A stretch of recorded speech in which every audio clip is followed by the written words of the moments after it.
জামাত ইসলামী নেতা, সুপ্রিম কোর্টের সিনিয়র আইনজীবী অ্যাডভোকেট শিশির মনির নতুন একটা কাণ্ড ঘটিয়েছেন, যেই কাণ্ড নিয়ে তুমুল সমালোচনা হচ্ছে এবং শিশির মনির বিতর্কিত হচ্ছেন।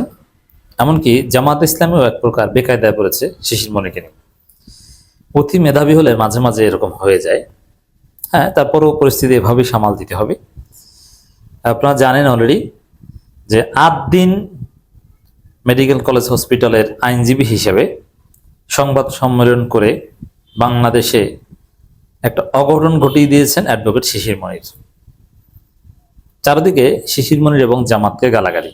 জামাতের লোকজনের বিষয়টা ভালোভাবে নিচ্ছে না, কারণ ৮ দিন মেডিকেল কলেজ হসপিটালে ৬ শিশু নৃশংসভাবে হত্যাকাণ্ডের শিকার হয়েছে। হত্যাকাণ্ডই বলবো, কারণ কর্তৃপক্ষের অবহেলার কারণে এটা স্বীকার করেছে, তারাও স্বীকার করেছে, তদন্তে উঠে এসেছে। শিশু ৬টা শিশুর প্রাণ চলে গিয়েছে। তো এতে ভাগ্য ভালো, যেরকম রিয়াকশন হওয়ার কথা ছিল সেরকম রিয়াকশন হয়নি।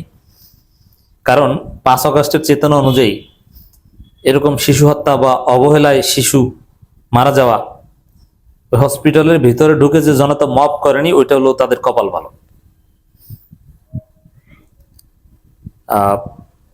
ঠিক আছে, মব করেনি, বেঁচে গেছে, কিন্তু সরকার সোচ্চার, তারা তদন্ত করেছে, তদন্তে যেটা সঠিক সেটাই বের হয়ে এসেছে। ৮ দিন এখানে সততার আশ্রয় নিতে পারেনি। পদে পদে তাদের প্রতারণা আছে এবং প্রতারণা করে তারা ক্ষমাও চেয়েছে। ঠিক আছে, এটা ভিন্ন আলোচনা। কিন্তু হঠাৎ করে শিশির মনির তাদের আইনজীবী হিসেবে সংবাদ সম্মেলন করলেন। এরপরে ব্যক্তি শিশির মনির বিরুদ্ধে চারদিকে আক্রমণ শুরু হয়ে গেছে। এই কাজটা ঠিক করলেন কিনা? এখন শিশির মনিরকে সংবাদ সম্মেলন করার পর শিশির মনিরকে নিয়ে যে সমালোচনা, এই সমালোচনা দেখে শিশির মনির আবার রাতে ডিসক্লেমারও দিয়েছেন যে না না না, আমি আসলে এইভাবে না, আমি এইভাবে এখানে দাঁড়িয়েছি, কিন্তু কাজ হচ্ছে না। এই বিষয়টা আলোচনা করব। প্রথম কথা হচ্ছে যে দেখেন, শিশির মনির একজন জামাত ইসলামী নেতা, অ্যাট দি সেম টাইম তিনি বাংলাদেশের একজন শীর্ষস্থানীয় আইনজীবী। তিনি এমপি ইলেকশনও করেন, আবার আইনজীবীও। আইনজীবী হিসাবে আমি একজন আইনের ছাত্র। তা আইনজীবীদের এথিক্স বা বার কাউন্সিলের এথিক্স, প্রফেশনাল এথিক্স আমি জানি। তো সেই জায়গায় যে কোনো আইনজীবী যে কোনো অপরাধীর পক্ষে দাঁড়াতে পারবে, যে কারো পক্ষে আইনি লড়াই চালাতে পারবে, এজন্যে তাকে বেশিং করা যাবে না। এটাই প্রফেশনাল এথিক্স। তিনি তার পেশাগত জায়গা থেকে ৮ দিনের আইনজীবী হয়েছেন, হতেই পারেন। ৮ দিন কেন? এখানে যে বিষয়গুলো সামনে আসছে, যে আবরার ফাহাদ হত্যাকাণ্ডের হত্যাকারীদের ৭ জনের আইনজীবী ছিলেন তিনি হাইকোর্টে, সেই রানা প্লাজার রানার আইনজীবী ছিলেন, এমনকি এই যে আইসিটি প্রতিমন্ত্রী ছিলেন জুনায়েদ আহমেদ পলকের আইনজীবী হিসেবেও তিনি নিযুক্ত হয়েছিলেন, কিন্তু সমালোচনা দেখে পিছু উঠেছেন। এরকম আওয়ামী লীগের আর অনেকের, লুৎফুজ্জামান বাবর, তারেক রহমান, অনেক বিতর্কিত মামলার আইনজীবী হয়েছেন। এতে কোনোটা এখন তার জন্য গর্বের, কোনোটা বিশেষ করে আবরার ফাহাদ, রানা প্লাজা, এরকম আরো নানান হত্যাকারীদের পক্ষের আইনজীবী হয়ে তিনি সমালোচিত হচ্ছেন। বার কাউন্সিলের প্রফেশনাল এথিক্স অনুযায়ী এটা করতেই পারেন, এটা সমালোচনা করাটা বরং ঠিক না। কারণ তিনি রানা প্লাজার রানার আইনজীবী হলেও এর মানে এই না যে তিনি এখানে তার মক্কেলকে বাঁচাতেই কাজ করছেন বা হত্যাকাণ্ডের বৈধতা দিচ্ছেন না। এখানে তিনি ন্যায় বিচারের জন্য কাজ করছেন। একজন আইনজীবী যার পক্ষেই দাঁড়ান না কেন, তাকে সত্য কথা বলতে হবে, যেটা ন্যায়সঙ্গত সেটা করতে হবে। যে অপরাধ করেছে যতটুকু, সে যেন ততটুকু সাজা পায়, বেশি যেন না পায়। ন্যায় বিচার নিশ্চিত করা আইনজীবীর কাজ। তাতে হত্যাকারীর পক্ষে দেখেন, যেমন রামিসা হত্যাকারী এবং ধর্ষকের পক্ষের কোনো আইনজীবী দাঁড়ায়নি, কিন্তু রাষ্ট্র কিন্তু আইনজীবী ঠিকই নিযুক্ত করে দিয়েছে। মানে আইনজীবী ছাড়া তো বিচার হয় না। অতএব আইনজীবী যে কোনো পক্ষে দাঁড়াবে, এই জন্য আপনি সমালোচনা করতে পারবেন না, এটা তার অধিকার। একজন অপরাধীকে অপরাধী যেন তার পক্ষে দাঁড়াতে পারে, যাতে ন্যায় বিচার, সে অপরাধ অনুযায়ী যেন সাজা পায়, সাজাটা যেন বেশি না হয়।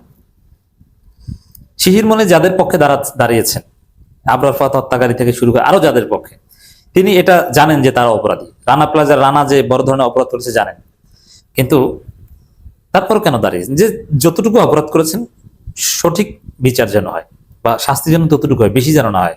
জনগণের চাপে, যেহেতু জনগণ তাদের বিরুদ্ধে, জনগণের চাপে বিচারক যেন অতিরিক্ত সাজা না দিয়ে দেয়, ঢালাও সাজা না দিয়ে দেয়, জাস্ট এরকম কিছু বিষয়।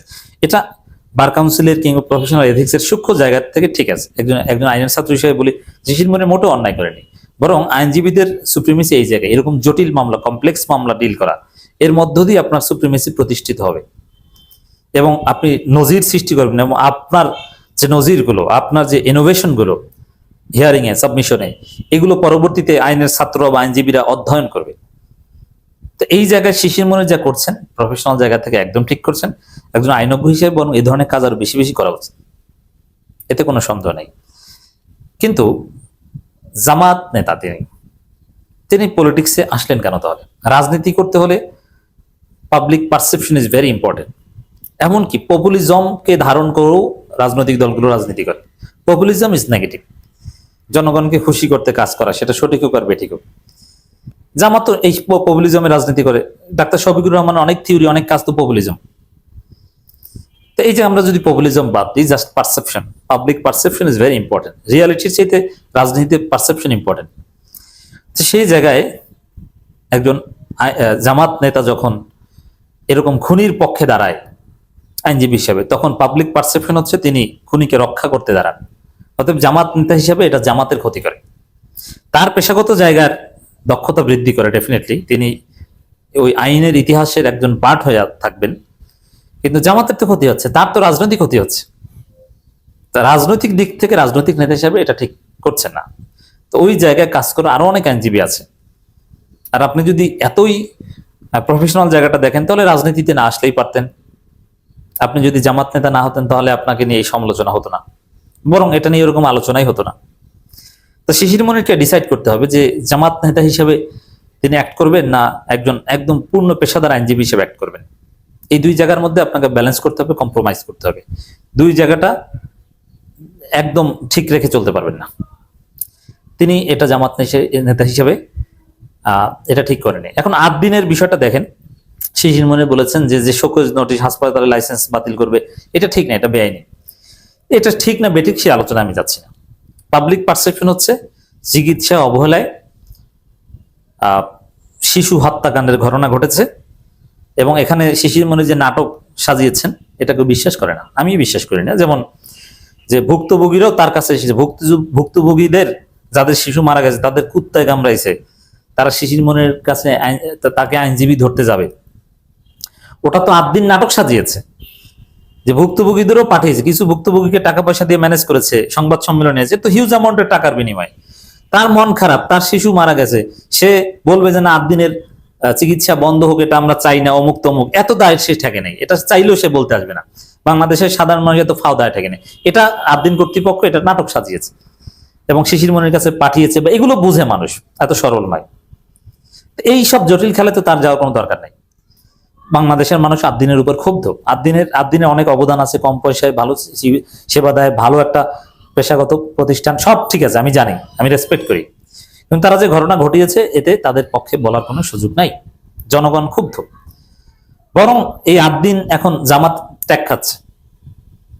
অথচ আওয়ামী লীগের এক এমপির ভাইয়ের হসপিটাল, এবং অন্তর্বর্তীকালীন সরকার একজন উপদেষ্টার ভাইয়ের হসপিটাল।